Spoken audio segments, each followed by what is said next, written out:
So we're thrilled to welcome back to the studio Addie Wagenknecht, who was last year, I guess about 4 years ago, for a residency at the studio, at that time supported by the Warhol Foundation, in which she gathered 14 or 15 badass folks to get together a cyber feminist congress to consider issues of privacy, security, surveillance, big data, and anonymity as they are problematized in culture and the arts.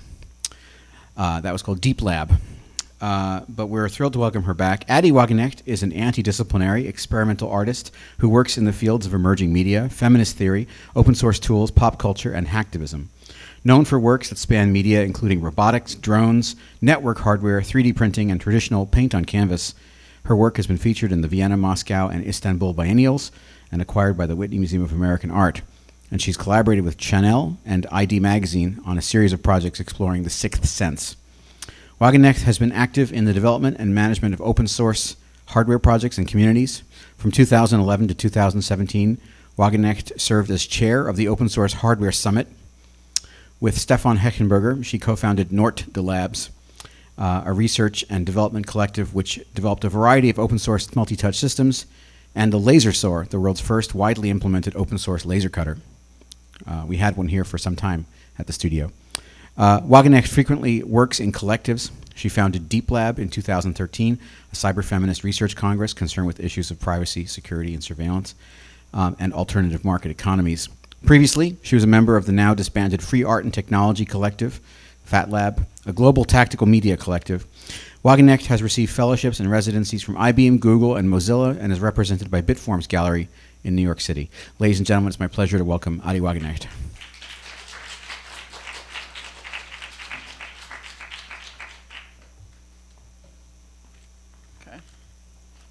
So thanks everyone for coming and, like Golan said, braving the rain. I'm just going to put my phone down here.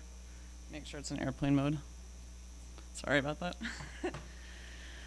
So I actually kind of had a ban on doing artist talks for the last few years, and Golan presented me with the opportunity of coming here, and I felt that not only do I love this place and the students and sort of the brilliance that is this space, but I also wanted to sort of have the opportunity to present my story up until this point of kind of what I found really helpful personally is seeing how people have gotten from point A to point C and sort of those intermediary points in between. And so I kind of wanted to share that as well as share my work. And my art practice started, and kind of the decision to become an artist started like a lot of interesting things where you don't have any idea what you're doing, but you decide you're going to do it anyways. And so I guess I didn't know the rules, and so without having kind of the contextualization of the rules, I didn't know what I was breaking. So fast forward, or rather reverse, I guess, about 10 years ago, I was finishing my master's program at New York University at Tisch School of the Arts at a place called ITP, which is sort of similar to here. It's a master's program. It's interdisciplinary. You bring in engineers and physicists and mathematicians and computer scientists and dancers and theater people and arts and painters, and you throw them all into the space, and you kind of do crash courses in physical computing and programming and computer vision. So I finished that project looking at multi-touch and rear illumination and open computer vision systems. And it was right at the point of, my graduation was right when the iPhone came out, which seems like an eternity ago probably, if everyone was even born at that point. And I wanted to be able to access the SDK and API and be able to actually modify and create software and understand the hardware, but because it was closed source, that was not available, and it was extremely expensive to join in to the developers program at the time. And so a group of us kind of decided to create our own alternative open source multi-touch system and computer vision software. And so that ended up sort of going into what I ended up doing my thesis on. Making sure I'm on the right slide. So I was near graduation, and I saw sort of two trajectories at that point in my life. It was either I work at a cube farm and I go to a major corporation, or I can kind of become an artist and try to live off grants and fellowships. And one of the things that fell across my desk / inbox was this invitation to apply openly to a place called I-Beam. So this is I-Beam circa 2008, for those of you who are familiar with it. It was an art and technology center that was based in Chelsea, which is sort of considered the epicenter of the arts and the art world. And it's, I should say, in a commercial context. And so I applied to this, and I ended up getting in. And that's sort of where I met my crew. So these are a few of the fellows that I was with. Zach Lieberman, who I think has been here once in a while. He's in the front doing some computer vision projects on projection. Stefan is there, Evan Roth, James Powderly, Corey Archangel, Jonah Pruddy. We all sort of were in this space together where it was a playground where we got a stipend to basically, how do I say this, like, fuck shit up and play and experiment and see what we could break or appropriate.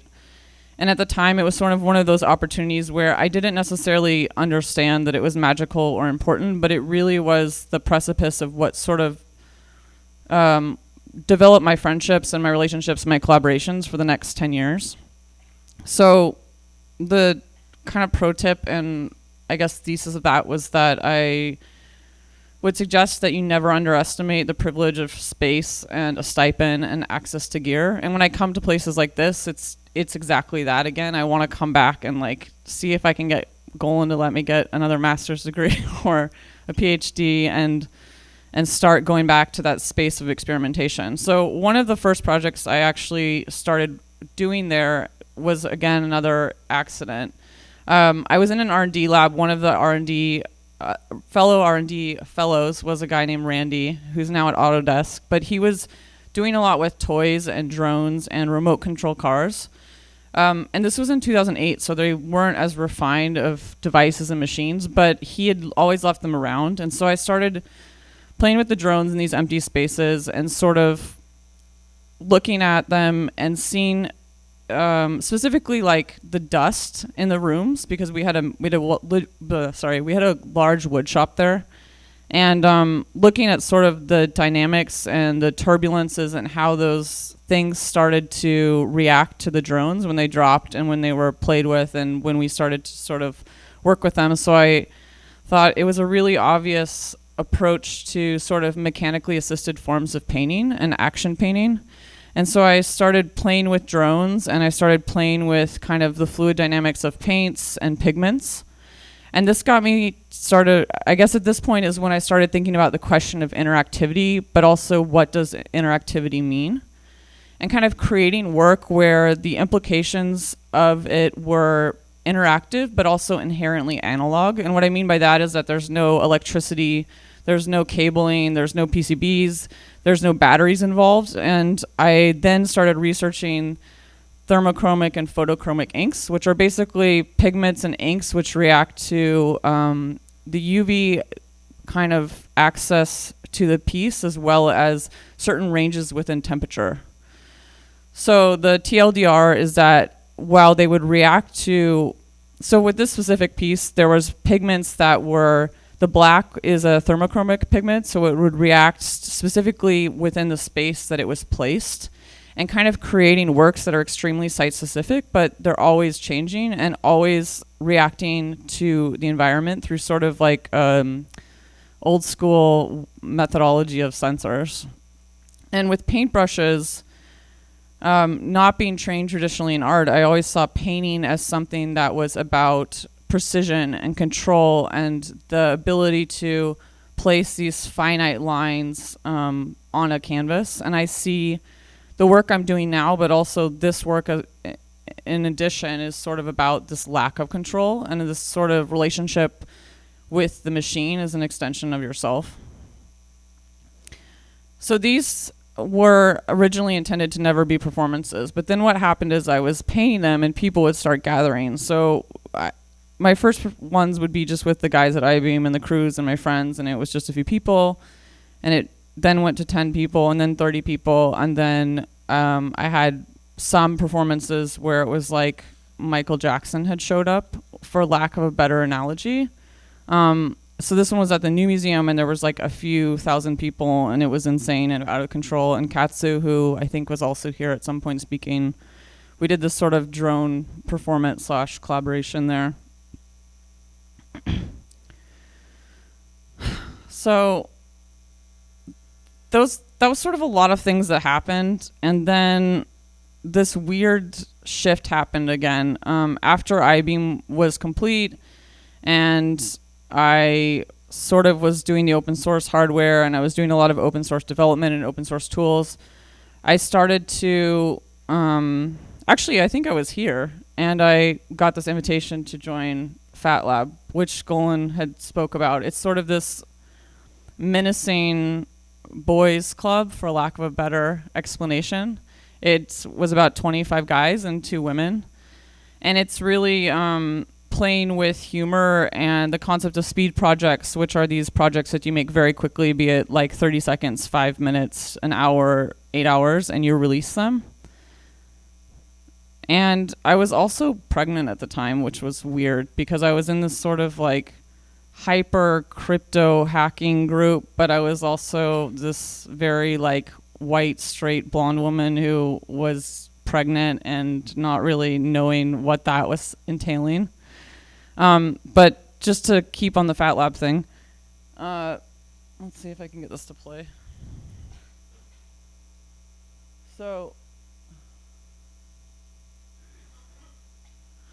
So this is one of the Fat Lab projects that I did actually in collaboration with a guy named Pablo Garcia, who was a professor of art and architecture here and now teaches at the Art Institute of Chicago.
So that's a quick version, but we decided to collaborate and kind of in the context of this fat group. And I, at the time, had been at a festival called Transmediale in Berlin, and there was a conversation there about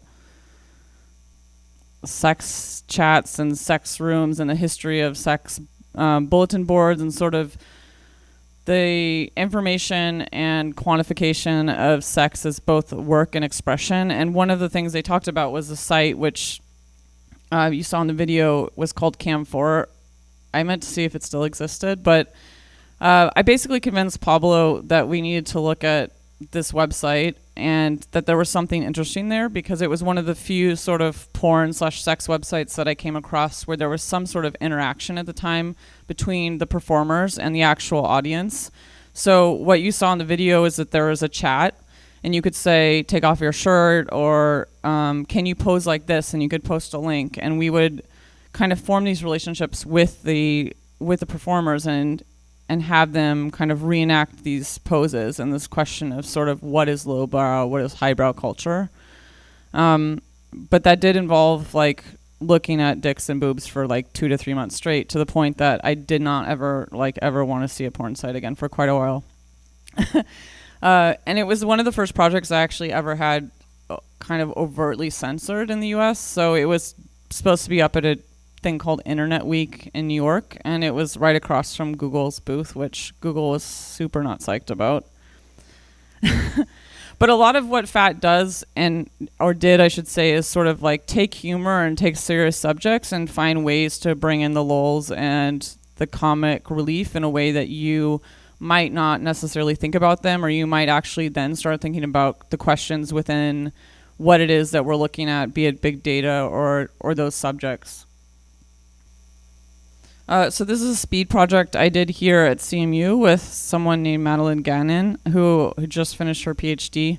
So going back to the original kind of thing with Fat Lab, I was introduced into the group. I was super psyched to be there, but it was this group of guys, and I was pregnant at the time, trying to sort of balance my love of my work and the spectrum of being in this hacker kind of bro group who are also like my brothers, while bearing children, and how do you balance that, and what is having it all? And so I started thinking about all these questions, and also having access to a robot arm is awesome. So then it was like, well, how can you optimize the parenting process so then you can actually have time to work, and finding that balance in a way, again, like looking at it through sort of a comical lens, but also the larger questions about that new life.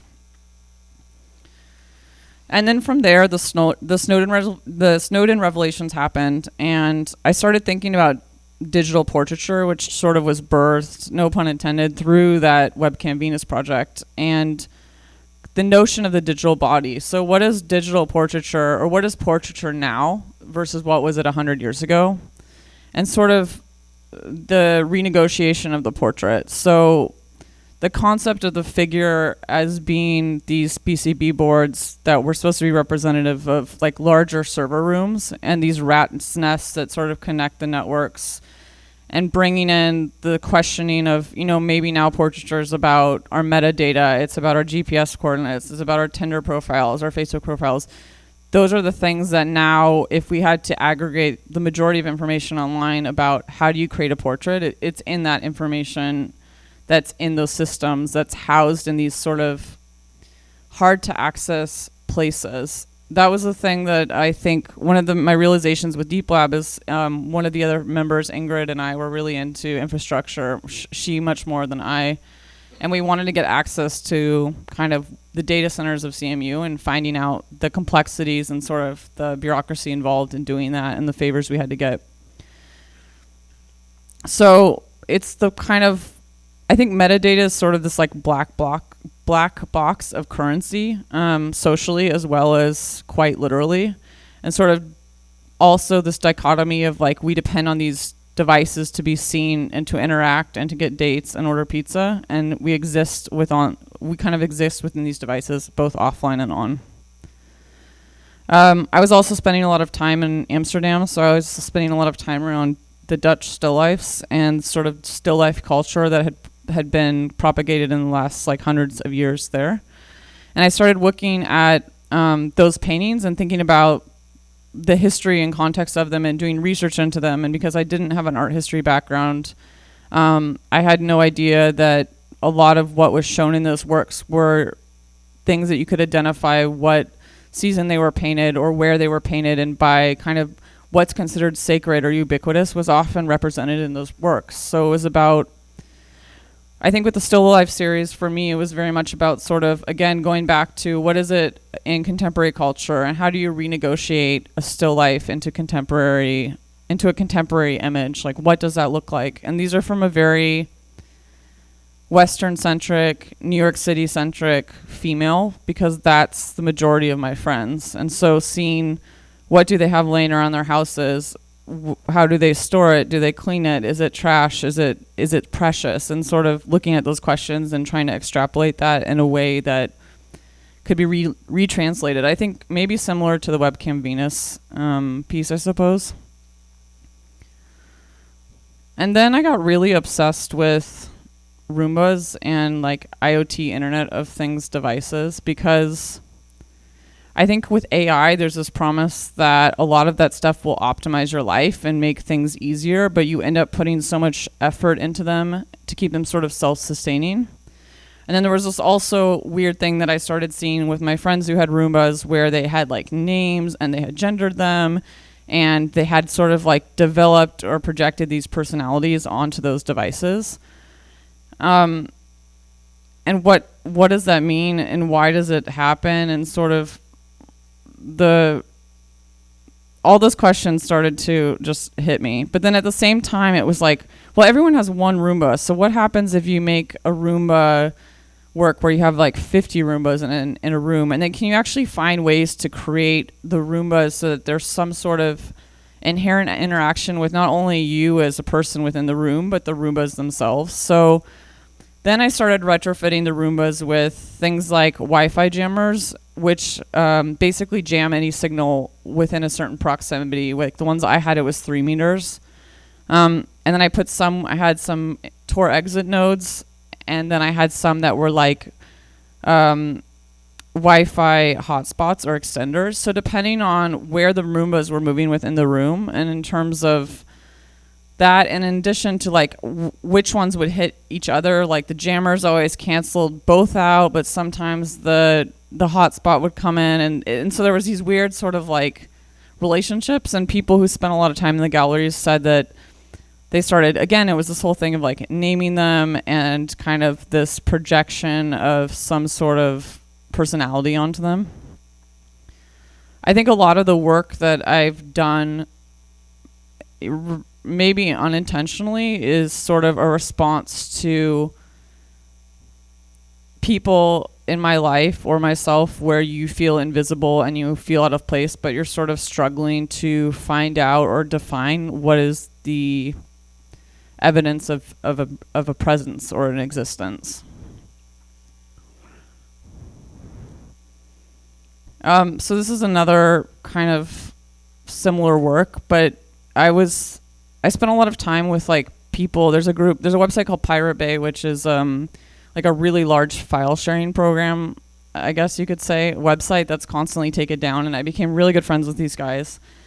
So I started spending a lot of more time on torrent sites and trying to understand the mechanics behind what they were doing, and looking at torrents and the deviations within torrents. So a torrent is like something you can download online from these sites, and then there's different iterations. So say it's a song, you might download the song, and some of them will have really good audio quality, some of them will be different versions, some of them will have like 10 seconds of audio and then it's just white noise, and there's sort of all these weird ways of every file being the same identity but also completely different.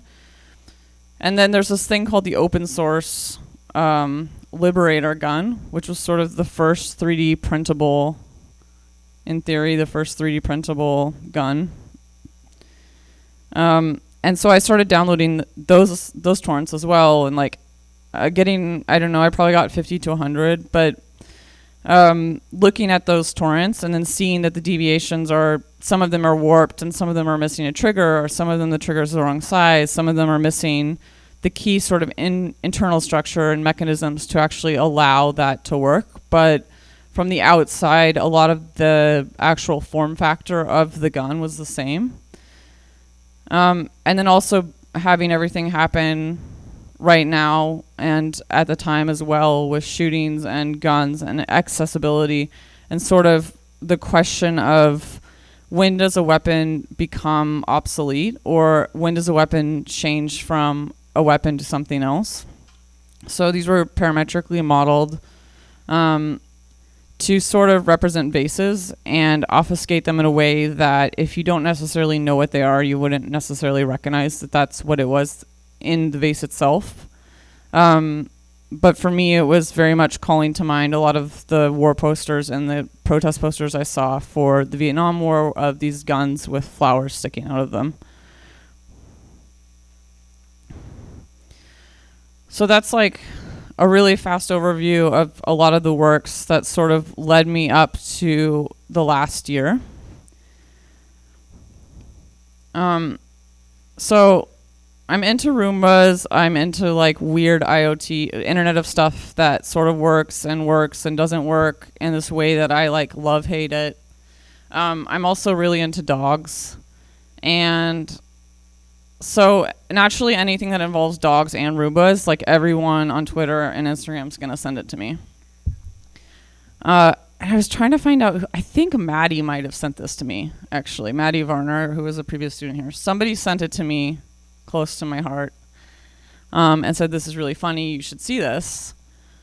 But okay, first of all, it's awesome, because there's like a dog on a Roomba, and he's in a Santa costume, so it's like, what the hell is going on? But then also, you start to see that if you Google this, there's like a lot of actual Roomba dog poop incidences, and you start to see that there's like a really interesting visualization. You can see like the mapping and the algorithms and like actually how it how it like goes around the space.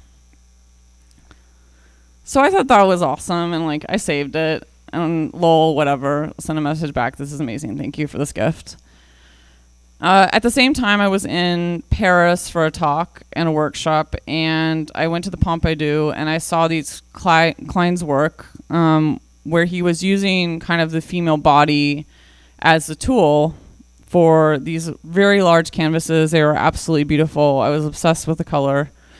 I was also still thinking about parenting and the implications of women's bodies and sort of what is the role of a woman's body after you've had children, and the domestic, and the family, and the sex slaver, blah, blah, blah. Anyways.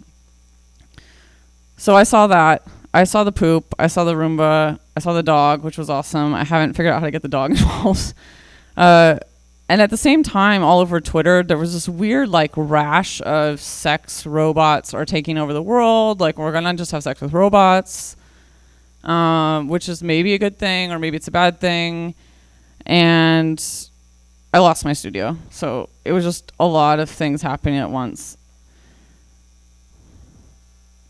So that had me thinking about, okay, I love this blue, and this guy who developed it apparently is going to be a dick and says he owns it, but he's dead.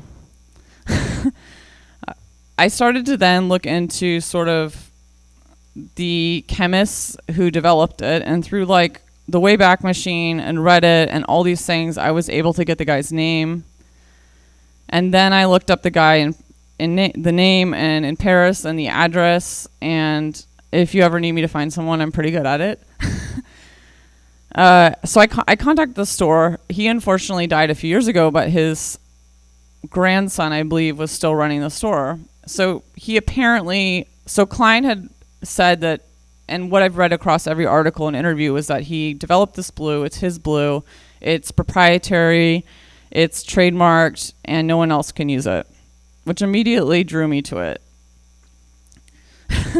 I was really fascinated that the blue was like not only kind of a signature of his practice, but like the kind of audacity to think that you can own a color or a shape immediately sort of drew me to, how can I get this?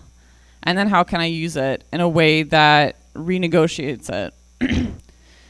And then when I watched the videos and documentation, which I probably shouldn't have posted, but I didn't, he talks about women as his tools and sort of as the paintbrushes. So when you see the documentation, there's these nude women, there's an audience, everyone's dressed in gala gear, except for the women, obviously, and then they get drenched in paint and they roll around the canvases, and it's very beautiful, but it's also very much them doing the labor and the entertainment and sort of all these things that I was already annoyed about manifested into these works, and sort of creating, I think, a spectacle of the female body for the audience, obviously, but then also starting to then research action painters and realizing that a lot of them are these guys who have not necessarily thought about how the body is represented within the work. And then I started thinking about, well, so how can I represent the body in the work so that it only is maybe necessarily about the body's, it's about the body's story and nobody else's, or the other stories that people might project on it. And sort of this invisibility, but the struggle to maintain an evidence of presence. So it was like, how do you make evidence? This is all very internet train of thought. So having the right to be visible, defining what that visibility looks like, and sort of this notion of like the unselfie. And what I mean by that is, how do you remove what is typically like hyper Photoshop airbrushed images in a way to still create the visibility within a certain context? So how do you present it and who's looking at it? And this sort of experience of knowing that the body's entertainment, I found extremely frustrating. And then at the same time, the Me Too movement was happening, and there were all these people sort of putting their abuses and their crappy situations and bad things that happened to them online. And there was this weird pressure, I think, within a lot of the female community, and especially within a lot of the artist community, to sort of out those experiences of abuse or assault or whatever it was. And it felt like clickbait. So part of it is that I was in this place of, how do I respond to being used for advancements and entertainment, but also like, what is presence via absence? So I started creating these paintings where I would basically lay, or in the, let's see, in this example, the works are actually, I was more in sort of a fetal position because I was doing them in a space that was not heated, and it was like -4 out and I was freezing. But with some of them, you can really see the shape of my body, or you can see the shape of my legs, or how my legs are open, or if my arms are open, and sort of creating the works in the context of that entire situation I just threw on you guys. So that takes me to sort of what I've been thinking about, I think, up until this point, and then what I'm looking at now and thinking about. So a lot of what I'm doing right now this is all very rough, but I thought it would be kind of just interesting to show you guys quickly what it is I'm looking at. So can anyone tell me what happened in this picture? Does anyone have a sense of it? Okay, cool. That's what I was hoping for. So my internet train of thought had me thinking about two things. I had a friend who got a nose job. This is not her, but this is basically what I found when I Googled 2 days post-op nose job. It had me starting to think about the ways that we use and appropriate and modify bodies, and sort of everything that goes with that. So I started watching like a ton of plastic surgery videos and surgery, like how to find a plastic surgeon, plastic surgery in Korea, plastic surgery in Argentina, sort of what are the defined notions of beauty, where, and what do people want? You know, in Korea, it's like everyone wants a bigger nose. In the US, everyone wants a smaller nose. In Rio, everyone wants butt implants or calf implants, and sort of the invisibility of the pain that goes with the beauty, and sort of this weird dichotomy started to surface for me about pain and tear and beauty. And this got me thinking about injuries that are voluntary for beauty, and healing as sort of something that's invisible and hard to create a metric or a scale for. And these also, I think, especially in American media, and not maybe quite as much as in European media, but lately it's been more so sort of this censorship of pain and war and death and a lot of the things that I think are everyday realities. So this got me also then thinking about it was like, how do we control our appearance? Who gets a privilege of visibility? Who gets a privilege of invisibility? And what does all that mean? And so somehow I fell into the research of cosmetics, and actually this is like, I don't know what I want to call this. It's like pre-plastic surgery beauty standards, but this is actually something called the beauty micrometer, which was developed in 1930 by a guy named Max Factor, and he was actually a scientist at the time. It has 325 possible adjustments, and the idea was that you could put it on a woman's face, and you could specifically see certain flaws based off of the symmetry machine that he developed. And so, for example, if you have, it was also like very early contouring for people that are into makeup. Side note, So, for example, if your nose is crooked, you could put certain things on certain areas of your nose, and it would make it appear more visually straightened. Of course, Max Factor then also, what else then created makeup, because that's how you solved the problems at the time. So then I started to look into sort of the history of cosmetics and how those things were then tied into domestic labor, but also military technology. So a lot of military technology has actually supported and funded makeup and cosmetic innovations as well as creation. So again, like the Department of Defense, for example, contracted Max Factor with a really large contract around the Vietnam War to develop something called cake foundations and actual camouflage, like literally as well as metaphorically, to hide people who were in the war. So the cake foundations, I think I went last night to a Rite Aid. It was badly stocked, unfortunately, but I was told they still sell these. And then things like in the World War II economy, the U.S. government actually redirected anyone who developed nylons or stockings. Is that what you say in English? Like stocking manufacturers? Nylons and stocking manufacturers, tights. To redivert all of that technology and inventory into making parachutes and ropes and nettings for then to be deployed into the wars. I found this was like kind of a funny example because it's really just like a cosmetic palette you could get at Sephora, but it's recontextualized as war paint and sold online at this like military, the foremost supplier of military. And unfortunately, I didn't get a very good shot of it. But if you look, there's this really small like cover to it that is camouflage, and it's like military war paint camouflage.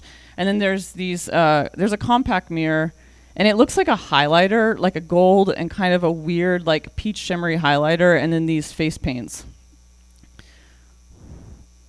So that all happened, and I was like, okay, that's interesting. So cosmetics can be recontextualized as war paint, but they can also be contextualized as something for beauty.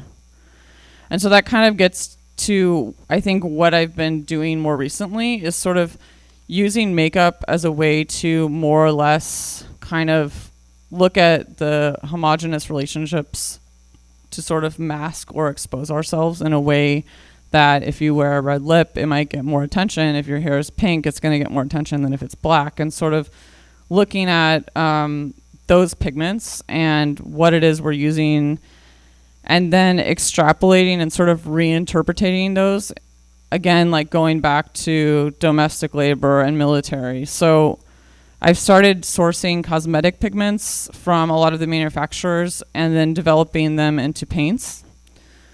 So that's a small detail of one. And then there's kind of this larger like example using a red lipstick pigment, which Alibaba Express claims is MAC, but I'm not actually sure. I have to compare it. I just haven't had time. So you can get all these like weird, do you guys know what Taobao is? It's like this, I'm super obsessed with it. So I get all this like, I get all this fashion off of Taobao that's actually bootlegged copies of the real stuff. But then they also sell all these weird things like cosmetic pigments. So you can get really like large amounts of like the Chanel 503 pigment for lipstick in a way that if you try to get it through Chanel, they just tell you to like fuck off or send you a cease and desist. So then I started getting into the Taobao thing, which is like its own universe of amazing. There's really good subreddits if anyone needs to know how to get bootleg sneakers or cosmetic pigments. You get them from Taobao. I'm not sponsored by them. So anyways, I basically sourced these pigments. I found out ways to get them, and then I started recreating them and sort of using them and experimenting with them in a way that they can be used as paint. So that's sort of where I am at this point and what I've been thinking about in like a very internet train of thought sort of way. This is my contact information. My email is 1 or 2 weeks out, but if you send me a DM on my Insta or my Twitter, they're both open. I know the world, for me anyways, feels like it's on fire and there's a lot of crap happening and everything sucks. And if there's anything I can do specifically within the art world, whether it be that you need a connection or you want a referral to a company or a gallery, or you have large sums of money and you're just bored and you need to throw it at someone. Those are all things I'm happy to help with, because I didn't have anyone who was willing to do that for me. And so if there's something you need, you can please reach out to me, but DMs is 110% faster than email, so just don't take it personally if the emails take a while. Otherwise, there's another dog in the GIF, which I'm psyched about. That's it, I guess, from me. I don't know if there's any questions.